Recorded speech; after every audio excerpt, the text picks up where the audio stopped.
Now, as Eunice leaves us to get back to work, Evangeline Ginya is going to show us how to cook a typical healthy meal.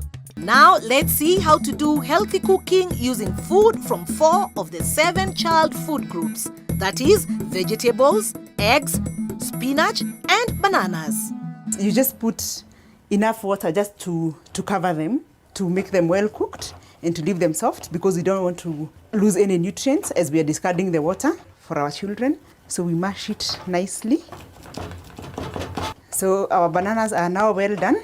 So we will prepare some stew. We will put some onions in the sufuria. So we will fry them until they are golden brown. We can put our tomatoes and capsicum. When we are preparing food for the children, we fry the food with oil and ensure that that food is tasty. Yes. Don't give them food without salt. Salt is good for them, first of all for taste.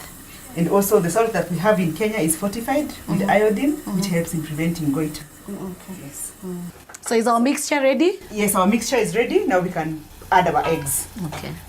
We have 4 eggs. We are making a meal for 2 children, so this should be enough. So we will cover our food and give it a few minutes, then we'll check whether it's ready. So you're ready to prepare our spinach? Yes, we are. So our spinach is green. It's very rich in vitamin A. So as we are cooking, we will ensure that we are trying as much as possible to preserve the nutrients. Then we will stir. Then we will cover and give it 2 minutes. Is it ready? Our food is ready. We can serve our food. So we remember we said we do not just heap the food on the plate. We have to ensure that our food is well presented so that our babies can enjoy the food.